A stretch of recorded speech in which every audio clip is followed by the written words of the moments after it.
Hey everyone, Colin here. We're running a short survey to get better information on who listens to the show, and we're giving away free Blockspace gear if you fill it out. If you find value in our shows or listen consistently, you can do me a huge favor and fill out the form. It takes about 30 seconds and helps me and the Blockspace team keep the show running. You can find a link to the survey in the show notes. Thanks. What does the average American think about Bitcoin? A recent report from the Nakamoto Project tells us what the average American looks like who owns Bitcoin and what they think about it. We'll dive deep on Bitcoin Season 2. Let's kick it off.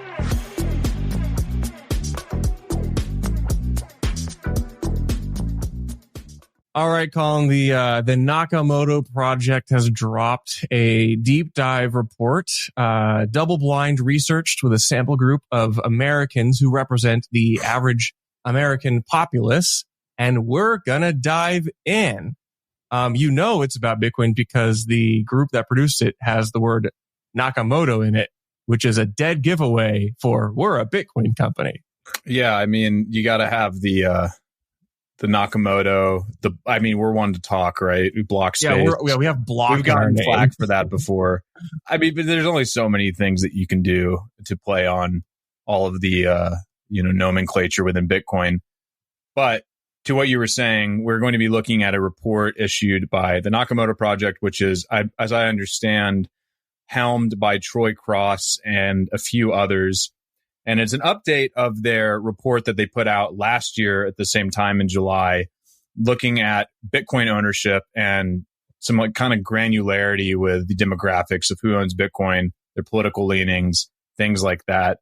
Before we dive into the specifics of the report, just a few key highlights from Troy Cross, who is a professor of philosophy at Reed College. Y'all might know him. He's also a fellow at BTC Policy Org.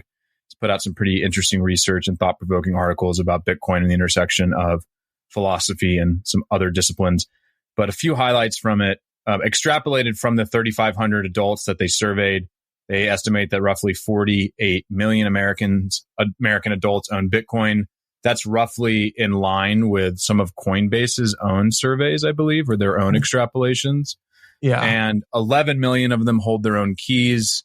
I find that to be kind of high, but the numbers check out in terms of who replied to the survey. Bitcoiners are more likely to be male, young, and non-white. That last one is really interesting. Surprised. The other two are not that surprising. Yeah. They're politically diverse, but right shifted. This is a departure from their last survey. We'll get into that when we go through that data set. And they're moral maximalists. What does that mean? Well, we will talk about that. I think you noted before the show, that's probably your most, that's the finding that you find the most interesting in this report. Yeah. It's interesting because there's a lot of demographics on who owns crypto. This is a who owns Bitcoin study. And, it is a little bit harder to do, I think, because the average person, I think, has trouble distinguishing between Bitcoin and crypto. They are not dialed into the weeds that we who are terminally online are, where we will argue to our death distinguishing Bitcoin from other crypto assets. So this study did a sample of 3,538 adults, kind of a typical rigorous population study, and asking specifically about Bitcoin ownership. And so in a couple cases they actually define in the report, we wanted to make sure that the listener or the survey participants were that they understood that we're talking about Bitcoin and not other crypto assets. And they do so far as distinguish between Bitcoin or ETF shares. Although that is a little bit of a gray area, as they do note in the report. So it's really interesting to dive deep into this. And as you said, Colin, the thing I find the most interesting are the moral and onus attributions. What do they think about Bitcoin? Why do they think that? And so we'll get into that. But first, just the simple breakdowns, as you said. I think if you are listening to this, we'll just describe it to you. I have the report pulled up on the screen here. They did a pretty good study where they took the average, say, racial distribution of the United States and surveyed, people of that makeup.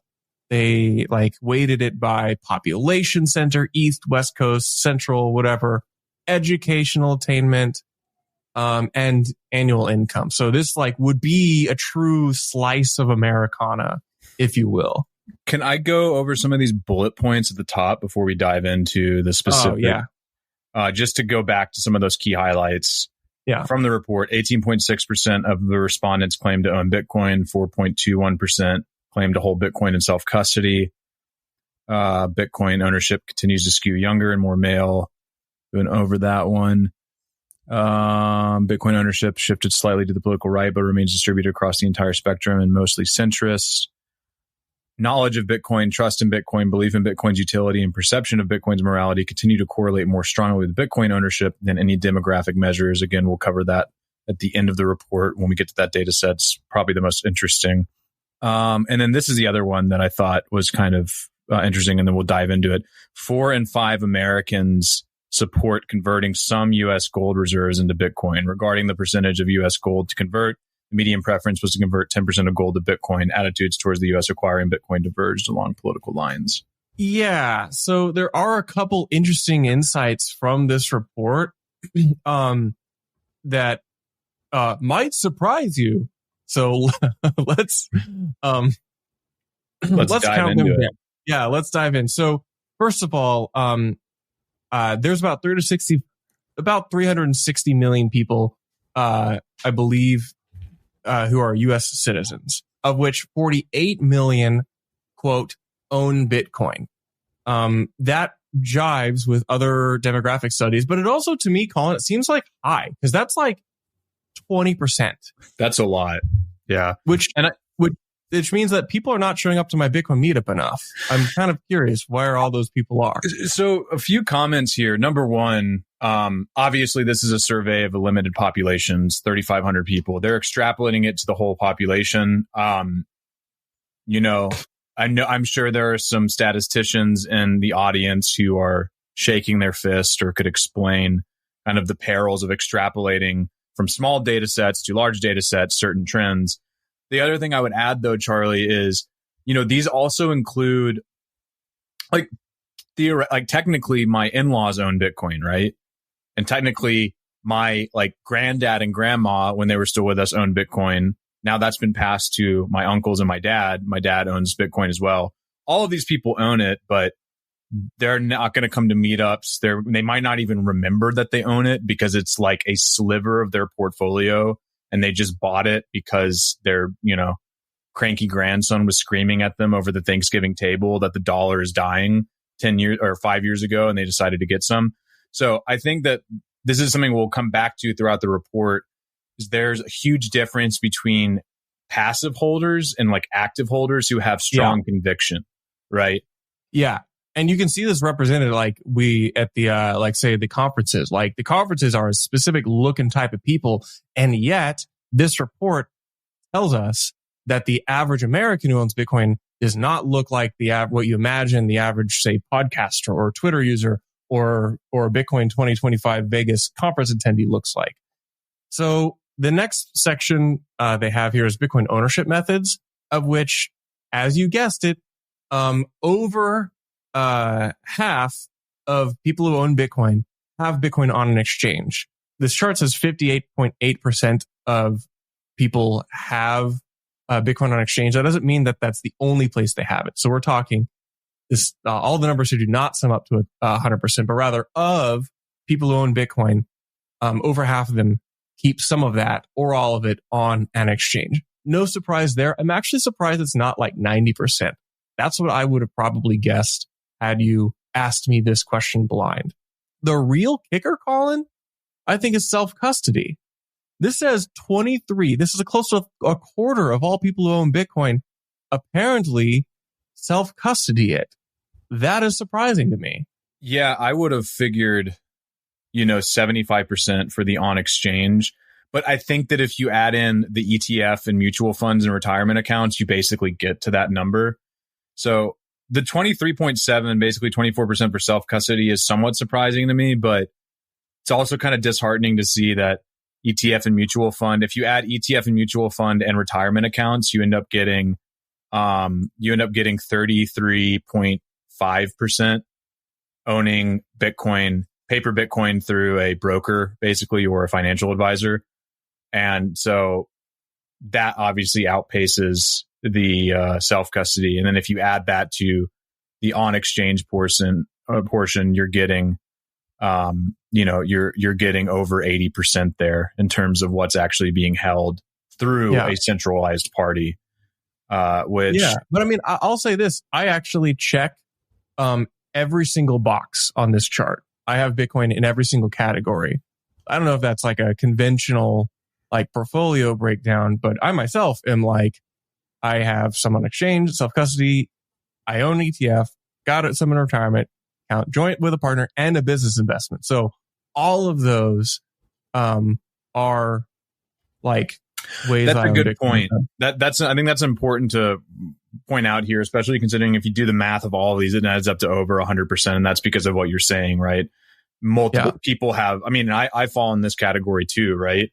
Like I keep the majority of my Bitcoin in cold storage, but I also have it on an exchange, right? Or I would if I owned Bitcoin, but I actually lost it all in a boating accident last 4th of July. Exactly. It's the great irony that you're talking about Bitcoin on a podcast. So yeah, I'm a journalist, so I want to be objective. I don't own anything that I cover. Because if you want to neutrally report on something, you can't own it. So it's like you can't own a stock if you're going to report on it. Same with Bitcoin. It's good ethics of you, which we'll get into, Colin, here in a second. Let's breeze through this next part, which is demographics. Surprise, newsflash, the ownership of Bitcoin remains disproportionately male and young. News at 6. Yeah, right. I mean, sky is blue. Yeah. Summer is hot. But this next one is kind of surprising. Yeah. And this is a chart of breakdown by Bitcoin ownership rate by race. So to be clear, it is, say of Hispanics and Latinos, what percentage of them own Bitcoin, or of Asians, what percentage own Bitcoin? And here we have at the, in first place with the highest percentage of ownership by racial group, we have Hispanics and Latinos at 24.2%. That means 1 in 4 Hispanics, Latinos say they own Bitcoin. I guess I'm not surprised. It's just, I don't know what I would have guessed. I would have probably flipped this on its head. But again, this is maybe like a cardinal sin of statistics and demographic analysis, because I'm doing this solely based on whom I interact with at conferences and online. And the crypto industry is like the active users of Bitcoin and crypto, which again goes back to that active versus passive in terms of holding or being involved in the industries. It's overwhelmingly white and Asian, right? I don't think many people would argue with that. But we're not just talking about how many people were involved. We're talking about as a percentage of the population. And we're also just talking about people who just own it outright and who are not, dogmatic or, completely orange pilled, right? So this one did surprise me a little bit for sure. Yeah. And, it's kind of interesting. We could probably pontificate on why and maybe somehow get canceled along the way. My thought is, maybe white people are just looking to fill a void in their lives. So we make it a part of our personality. So we show up to conferences and we love to talk about it. And maybe other honkies need community. We no longer have community. We were sold a bill of goods to go get a college degree, move into the suburbs with our 2.5 kids and our white picket fence, and we don't interact with the outside world.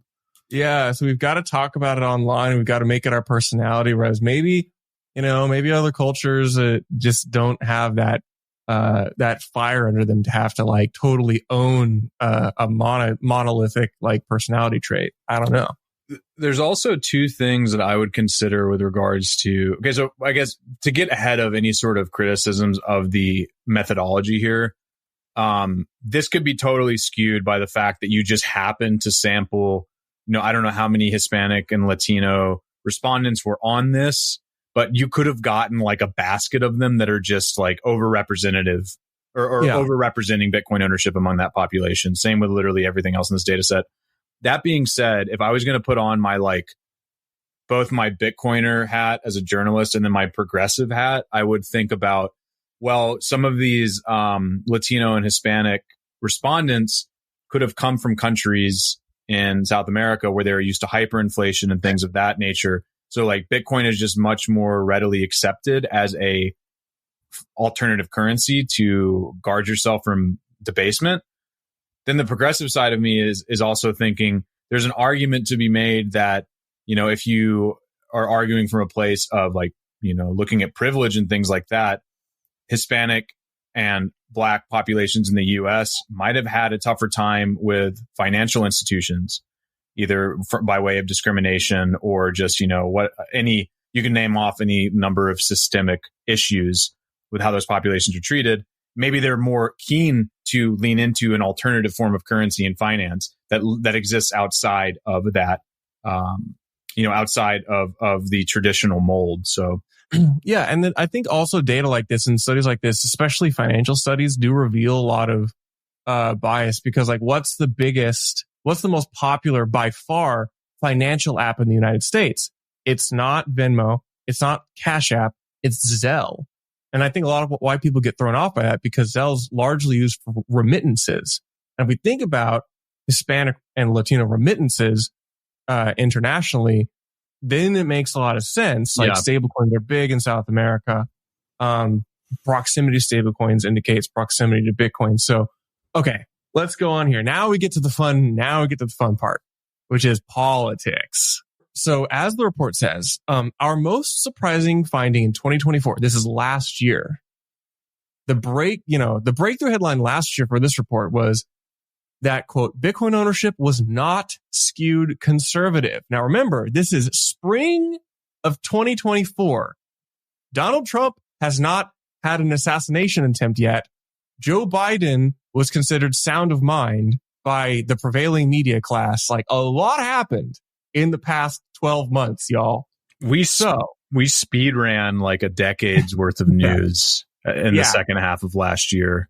A lot of things happened. So last year, this time, Bitcoin ownership was not skewed conservative. The public discourse on social media, within the government, traditional media outlets was already highly polarized. Tell me something new. But Donald Trump was not really the favorite. Since then, Trump and the right have very rapidly embraced crypto, and Trump spoke at the Bitcoin conference. So, as in the hyperpolarization of everything, this now becomes this could become a wedge issue, but it's not. I think the report indicates that it's not as much of a wedge issue yet, at least as of the polling in March of 2025. Yeah. I mean, if you look at the ownership, it's a slight bump for conservative leaning holders, right? It's like 4.2% for the conservative and a little bit less for the somewhat conservative. And it's a similar drop for liberal or somewhat liberal on the ownership scale. Just one thing to piggyback on. Yeah. When they were collecting the data for the first survey, it would have been in Q1 and Q2 probably. And Trump gave his, kind of watershed speech at the Bitcoin 2024 conference in July. Yeah. Have fun playing with your Bitcoins. And so it didn't really become until he went to the Bitcoin conference, and then he started all of these weird crypto ventures like World Liberty Fi and launching a meme coin and other forms of, financial fuckery, if we will. He didn't really become aligned as the Bitcoin president until really July in the second half of the campaign. And I do think that this is probably a Trump effect thing, skewing the data here. You have people who otherwise wouldn't have been into Bitcoin, maybe on the right, got into it because of Trump, and vice versa on the left. They don't want to touch anything that is remotely related to Trump. I think those are maybe somewhat fringe populations on both sides.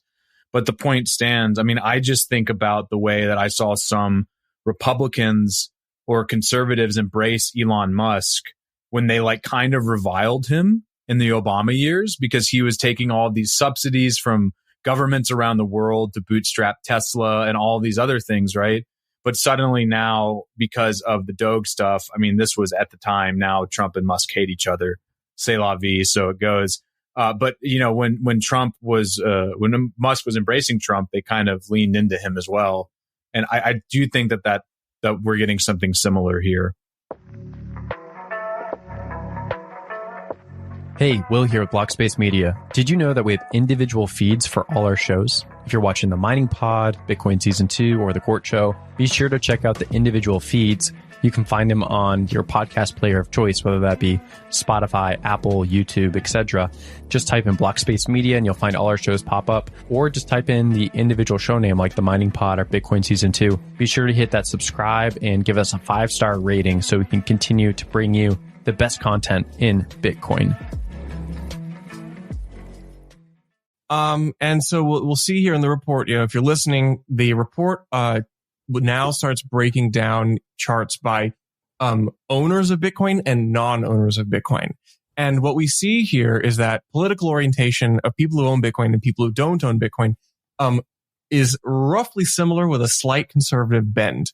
The change last year to this year is can be summarized that people who are somewhat liberal and liberal have had a modest decrease in their Bitcoin ownership by demographic, and somewhat conservative and conservative have each had a modest 2 to 4% increase in ownership by political cohort.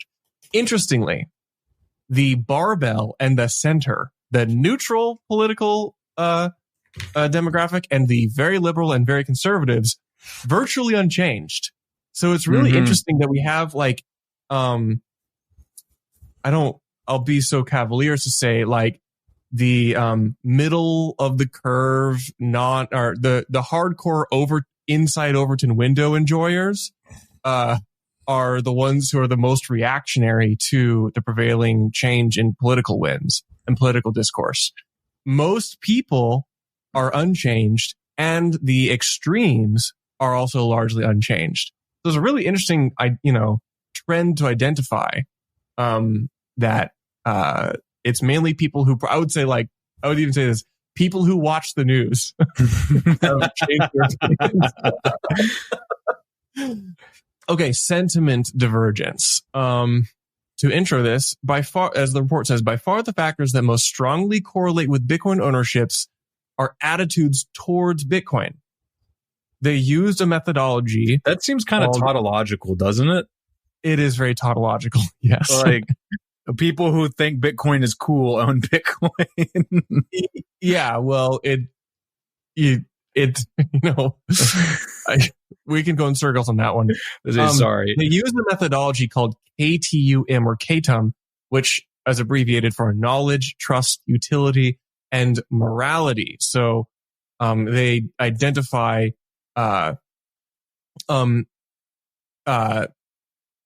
people, they develop an index score based on how people perceive, how much people trust Bitcoin, how moral people feel Bitcoin is, how much utility Bitcoin has, or at least people perceive those things. So this KTUM score is a measure of that blend of things. And what we saw, unsurprisingly, this data is, again, tautological and kind of obvious. People who own Bitcoin, their KTUM score increased last year to this year. Which makes people who don't own Bitcoin, if Bitcoin doubles over the survey period and you own Bitcoin and you're not juiced on that, then there's something wrong with you. Yeah.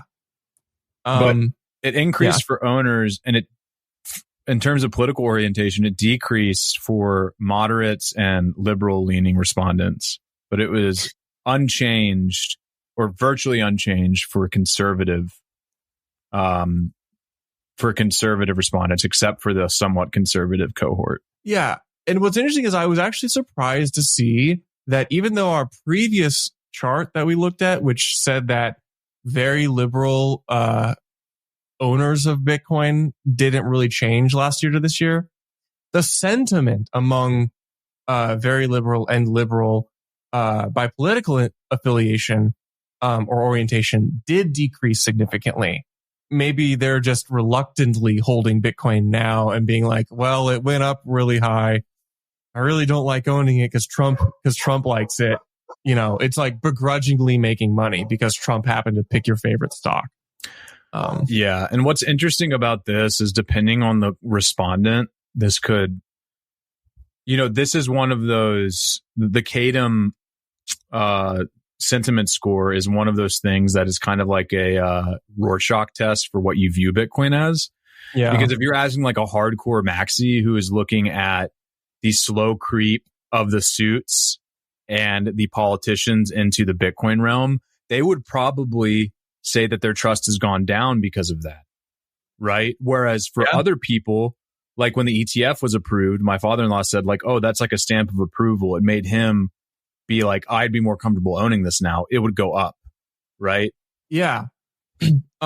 So then we're getting into the weeds of sentiment towards Bitcoin, which is my favorite because we do reveal a lot about what Americans think.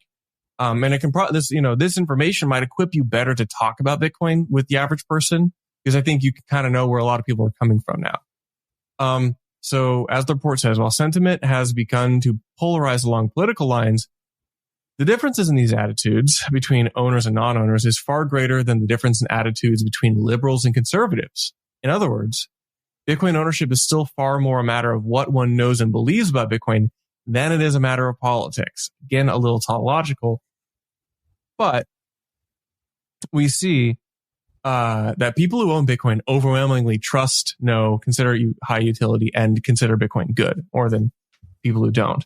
But between conservatives and liberals, there's very little difference in the KTUM score. So it's more about those who have versus those who do not have than it is about like political disposition. It's interesting how for owners, the scores for trust, knowledge, utility, and morality are almost flat. It's like trust is 4.9. It looks like knowledge is 2. Utility might be a 5, and then perceived morality is also what's up? Out of 7 for the listener. Yeah, out of 7. Thank you. And then perceived morality is like a 5. I do think it's notable that trust, utility, and morality are higher for non-owning conservatives than liberals, though it's still not very high in the grand scheme of things. Yeah. Okay. This is the best part of the report. Moral foundations. Bitcoiners love to pontificate about morality and moral foundations. In fact, Bitcoin podcasts these days are almost more just about ethics and morality than they are about hard money. So let's get into what Americans actually think and what their moral foundations actually are as it relates to their Bitcoin ownership. So moral foundations theory proposes that human moral reasoning is based on innate but culturally variable foundations. In its most recent form, the theory identifies 6 core foundations: error versus harm, fairness versus cheating, loyalty versus betrayal, authority versus subversion, and sanctity versus degradation, and liberty versus oppression. So which of these do we emphasize the most is the heuristic for identifying the importance of moral foundation between people. And again, this can be a little bit difficult to explain what it is. But as an example, if you believe that the moral foundation for whether something is good or not is whether or not it is fair or not, then if you believe that something which is good is also fair, you would put a high emphasis on equality as a moral foundation. If you think that the moral foundation for something not harming people, harm reduction versus pro-care, if you think that is the primary heuristic for something being moral or not, then you would have a high care score. Same thing with, do you believe that sanctity versus degradation? You think something should be pure or not as a moral foundation for something, then you would have a high purity score. So that might be a bit rambling, but I just want to, contextualize this moral foundation profile. And what we see here on this chart is kind of intuitive when you look at it. But of the 8 moral foundation profiles, the 2 highest, which have pro-Bitcoin, high Bitcoin ownership, are the two profiles which view liberty as the basis for moral foundation, cultural and economic liberty. This jives with a lot of the prevailing Bitcoin sentiment, the early Bitcoin holders, Bitcoin culture today. If you believe that you should have freedom to practice whatever culture you have a higher percentage ownership of Bitcoin. If you believe that you should have the freedom to do whatever economic activity you wish, you're more likely to own Bitcoin. Contrary to if you believe that everything should be fair for everyone, you are the least likely to own Bitcoin of these different demographics. I want to toss it to you, Colin, to see if you have any comments or thoughts on this particular moral foundation profile chart. I'm a little surprised to see Bitcoiners straddling in the middle of liberals and conservatives for economic liberty. I do think, though, that maybe that's easily explained away going back to that key differentiator. Like, these are not laser-eyed maxis and fervent ANCAPs who are screaming about dissolving the state, right? These are just normal people who own maybe a little bit of Bitcoin, maybe a lot, in either traditional investment accounts or self-custody, whatever. This is not a sample that is representative of your average orange-blooded Bitcoiner, right? Mm-hmm. That also being said, I think that this is very interesting, but it's also interesting how closely these groups kind of track each other. Like, there's really, outside of a few things like the authoritarianism, which I actually think is very poorly labeled. Like, that's authority versus subversion, right? That is, should you respect authority? Yeah. So morality is based upon like which group has authority and how much should you respect them. Yeah. Right. That one tracks for a lot of Bitcoiners and me, kind of being in the middle here, because you do kind of have this new conservative wave of Bitcoiners who fall outside of the libertarian scope and say, like, authority is a good thing. We need to have strong institutions. Those are the bedrock of a well-functioning society. Then there are the other ones who are like, burn it all down. The Eric Casons fuck of the the world. state. The Eric Casons of the world. The like true, the true ANCAPs, right? So that one doesn't surprise me that much at all. I think that overall, this is, like you said, probably the most interesting chart in here, just to kind of see the moral foundations of some of these Bitcoiners. I would be really interested, though, to see, to that earlier point, if you could like break this down even more granularly and have like the passive Bitcoin holders versus the active Bitcoin holders and see what this looks like, because I think it would be drastically different. Yeah, I would love to do this same study at the doors to like the Bitcoin conference and get profiles for them, because I bet you would look very, very different. Yeah. You'd probably score very high on liberty. You'd probably score a lot higher on purity. I mean, because like there's a dead horse that we've beaten to death on this podcast, but like a lot of prevailing Bitcoin discourse is on whether something is innately good or not.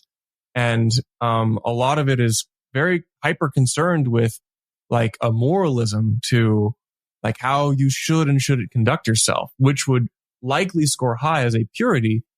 Even though like Bitcoiners like historically have not really endorsed a puritanical in that they don't typically endorse like a puritanical view. They don't say it like that. In practice, it does seem to like lately come across like that. But no surprise here that the economic and cultural liberty moral foundations are the highest by far. I think it's a little surprising, as you said, that between purity, authoritarianism, loyalty, proportionality, and equality, all five of those like moral foundation profiles are kind of clustered in a similar area where you have just lower than average Bitcoin ownership in those categories. Yeah, I agree. I don't really have anything else to add to this. Yeah. Okay. So then we have moral foundations. That is trust and perception of morality of Bitcoin. So this is what people perceive Bitcoin. This is how people perceive Bitcoin. And so it breaks it down between owners and non-owners of Bitcoin. And among owners of Bitcoin, their trust in Bitcoin is pretty high, but also not surprisingly not. Owners of Bitcoin are surprisingly skeptical, I would say. I interpret this from this chart in that 24 and 22% of Bitcoin owners agree that they trust Bitcoin or strongly agree that they trust Bitcoin. It's a surprising amount of like 20% of people who own Bitcoin have a neutral trust in Bitcoin. So this is like, this flies in the face of Bitcoin owners being totally confident in their investment. I think it reveals a little less Kool-Aid having been drunk by those who own Bitcoin in America. They trust it, but probably not as much. They're not the dyed in the wool hardcore Bitcoiners. They're probably a little more cautious than you would expect. They've got like 1 to 2% of their retirement account in a Bitcoin ETF, right? Or they own a little bit that they were gifted at some point. I think it's really funny though. Like, what is that? Like 5% at the tail end at one strongly disagree that they trust Bitcoin, it. Like, why do you own it? Then they really don't like trust. Just in case you miss out on massive gains or something. The other thing that I think is interesting about this, going to the moral perception of Bitcoin, I would love to see this broken out. Troy, if you're listening, I would love to see this broken out along political ideological lines as well, to see where the moral compass or to see where moral perception aligns or doesn't align with certain political affiliations. Because when you think about it, this is also something that's very interesting about Bitcoin and crypto writ large. I suppose you can make an argument that in the early internet days, or maybe now with AI, there is some sort of fervor or excitement that could be channeled into a kind of moral argument that you are creating a tool that will help better humanity. But like crypto and Bitcoin are kind of in a standalone investment class in the sense that you have people who legitimately believe that like owning the thing is a moral good in its own right. Like it is for the betterment of humanity, fix the money, fix the world, all of these theses, right? So this kind of idea that owning Bitcoin will help human beings unlock their full potential and shake off the shackles of fiat slavery, right? There's all this loaded language. I mean, you kind of talked about it earlier, that there are these purity tests in Bitcoin and that we're doing something here that is revolutionary and is in and of itself a good. Very few, if not no investment classes have that kind of moral charge to them for a contingent of their investor base. With the one exception maybe being if you are a more hardline leftist, maybe investing in green energy.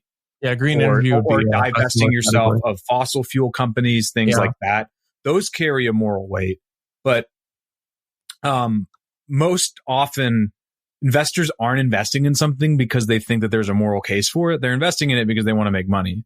And this is why I would love to see the breakdown for this along political lines, because I can't really think of anything that like conservative investors are investing in being like, this is a good thing for humanity. It's like, this is a good thing for my pocketbook. This is a good thing for my portfolio. That's why I'm putting money into it. I wonder maybe like neocons and Raytheon or something. Yeah, right. Like I'm buying Lockheed Martin because I think it's really sick that we blow up people halfway across the world with their technology. I can make money. Yeah. But I wonder if Bitcoin breaks that mold for conservative investors, because you do have some conservative leaning Bitcoiners who are very vocal on social media, basically spouting out, these shibboleths that Bitcoin is good for humanity. That's my spiel on that. I don't have anything else to add. So now we get into a couple interesting non sequiturs, I would say. On policy, we have a specific question on U.S. policy, specifically Donald Trump's pledged strategic crypto reserve. Of the people who surveyed, what are their attitudes towards a strategic crypto reserve? Now, half of the respondents, 45%, were neutral towards it. And you'd be surprised to see that even though you would expect a lot of people who own Bitcoin or crypto want a crypto reserve because they're going to pump their bags, we see the left of the chart, the strongly disapprove the attitudes towards a crypto reserve. We see that be the dominant sentiment. I'm guessing it doesn't have a number on here, like 20% strongly disapprove of a strategic crypto reserve, and not that many, probably under 5%, strongly approve of a strategic crypto reserve. That is kind of surprising to me. I kind of expected most people to want it to happen, but I think though this chart is it is both. We found most respondents were neutral and negative on the idea, with a minority of supporters. Support for a strategic crypto reserve was a posture strongly correlated with ownership of Bitcoin. Okay, this would have been helpful to break out though. I actually don't know why they didn't break this out between holders and non-holders. Oh yeah, it's orange like all the other charts. I thought it was too. Update on the chart is a little misleading. Yeah. I mean, I thought at first too that this was Bitcoin holders. That being said, I think that you're probably right that you would, based on these findings, I think you're probably right that the holders in favor of it are less than you might think, or fewer than you might think. I think this is another just reminder or wake up call for people who are deep in the sauce with Bitcoin, that the majority of Americans are not thinking about it the way that we are. I mean, I see these tweets all the time of being like Bitcoin strategic reserve is the biggest imperative. You know, it's like once nation state starts buying it, it'll be a race to see who can buy the most. Most politicians and most Americans are thinking of a few things. They're thinking of, can I lower the cost of living? Can I make sure that my children have a better go at it than I did? And like, are my cities safe? And there are other things that are grouped into that. But like, most people are not sitting here being like, well, the game theory would say that once one state starts buying it, then they all start buying it. No one's thinking about this. Like literally no one cares. You know, yeah, like nobody cares. Well, it's kind of like, the election, like there's a lot of red herrings in the election. Like people care about, social, a lot of the, why did Trump win? Well, he didn't campaign as much on social signaling. He campaigned on hardcore Americans feel poor. They feel poorer than they did.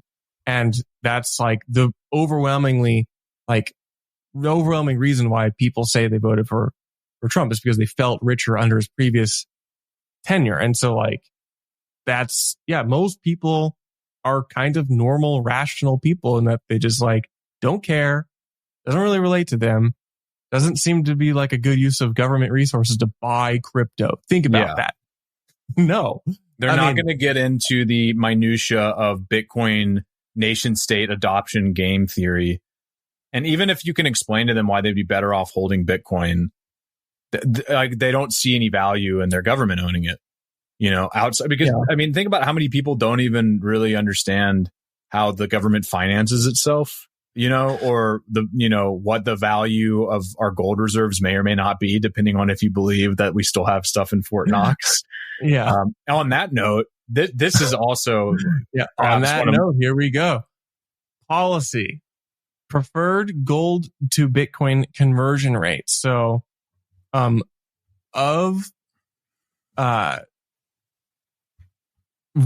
those surveyed, who would how much would the survey participants prefer that the U.S. convert our gold reserves to Bitcoin? This is kind of a funny question, I think, to ask. The report says that younger Americans preferred much steeper conversion rates, with those under 35 choosing to convert in excess of 30% of U.S. gold reserves to Bitcoin. But of the 3,500 people surveyed, 1,000, it's more like about 1,800 of them preferred 0 to 10% of gold converted to Bitcoin. So unsurprising there. I do like that there's a strong holdout of and so it's a curve that declines down to the right. The higher percentage of converting gold to Bitcoin, the fewer participants said that they would like to convert the gold to Bitcoin. But there is a holdout there at the tail. A good seemingly maybe 5 to 3% of participants want the U.S. to convert all of their gold to Bitcoin. Just yeet it, convert the whole thing somehow. I don't know who does that trade, but I don't know. Joke's on you. We can't do it anyway because we don't own any gold. Psych. Well, it's not at Fort Knox. It's somewhere. It's in a different building. It's tokenized. It's on the Tron blockchain. Okay, and that's easy. It's like use whatever swap or bridge. Then we get that's easy. It'd be so funny. It's like on Tron, you just see like super high. you just see like 2 trillion and Tether's gold token flow into Tron. Yeah, there's a post from Arkham on Twitter. It's like U.S. government deposits 2 trillion in gold tokens. The yield on the ST BTC and ST Tron USG, the yield on that liquidity pool is in the hundreds of thousands. I think that wraps it up. I think that wraps it up. Anyway, we'd like to shout out Troy and the gang at the Nakamoto Project for putting together this wonderful report. I think it's great because it gives you the tools to reassure you that Bitcoin and crypto Twitter are not real life. They are a facsimile of real life, distorted and misleading. And the average person is probably way more open and amenable to just having this type of conversation with you. And they're not burdened by what has been. They can talk about Bitcoin, and you have maybe more fertile ground to sow your delusional views that Bitcoin is going to $1 million. Yeah, shout out to Troy Cross, Andrew Perkins, and Colin Brown for putting this together. Go give them a follow on Twitter and be on the lookout for more research like this. This is a really a fabulous addition to the annals of Bitcoin research and data. So, hey everyone, Colin here. We're running a short survey to get better information on who listens to the show. And we're giving away free Blockspace gear if you fill it out. If you find value in our shows or listen consistently, you can do me a huge favor and fill out the form. It takes about 30 seconds and helps me and the Blockspace team keep the show running. You can find a link to the survey in the show notes. Thanks.